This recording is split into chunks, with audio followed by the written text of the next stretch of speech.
Okay, folks. So interesting, little factoids that I have found throughout the course of my going over some of the evidence.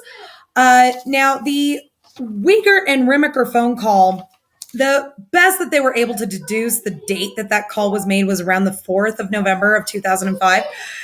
In it, Remiker asks him, have you established a timeline of where you think she went first or last or a direction of travel? And Uyghur says no, but we were able to determine a base timeline. And hold on a second, folks. Sorry. Now, from the records and what they were able to establish, they established that she was at the Schmidt's residence at 1:30, and then she was supposed to be at the Avery property at 2:30, which lines up with Stephen Avery's testimony. She then was supposed to be at the Zipperer residence at 3 o'clock. You can always tell when it's that last push before bedtime because they lose their shit. So anyways, as I was saying, at 1:30, she was at the Schmidt's residence. At 2:30, she was supposed to be at the Stephen Avery residence, and we've already established that from Stephen Avery's testimony. Now, I know a lot of people would say, well, yeah, he's the killer. Of course he would say that, except for one minor problem. His story is the only one that has stayed consistent. He has never deviated from time, what was said, how it was said, what happened, nothing. He has never, ever deviated. Brendan Dassey has deviated. Scott Taddick has deviated. Bobby Dassey deviated. Ryan Hilligoss deviated. All of them deviated. The only one that has never, ever, ever deviated from his statement is Stephen Avery.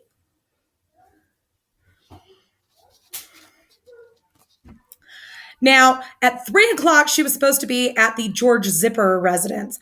However, Joellen Zipperer was a little off kilter on that timeline, and it has been suggested in some other areas that perhaps she was supposed to go to the Zipperer residence first, but she wasn't able to find their house, so she called a couple times and then just decided, well, you know what? I'm just going to hit the Stephen Avery place, and then I'm going to hit Zipperer on the way home. So that would explain the deviation in schedule.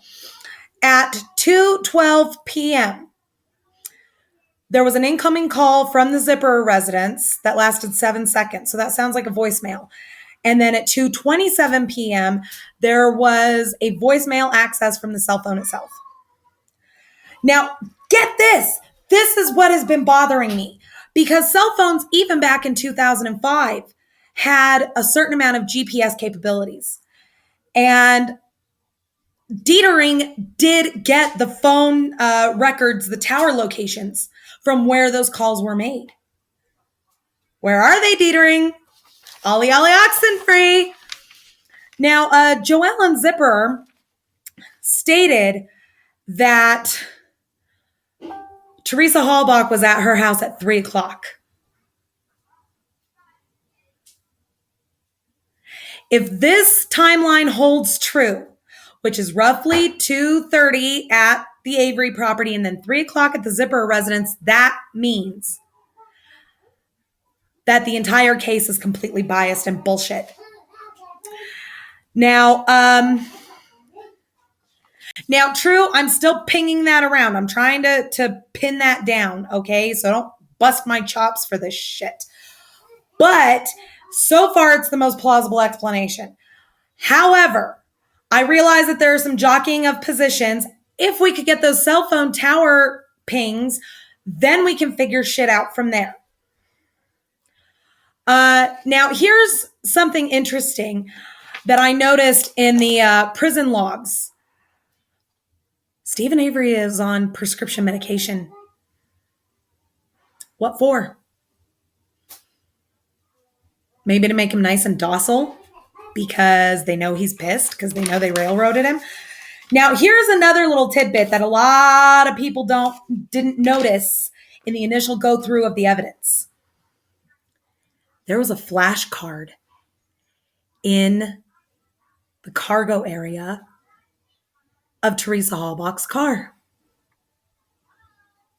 There was a flashcard for a camera in the cargo area of Teresa Halbach's car that was swabbed for DNA.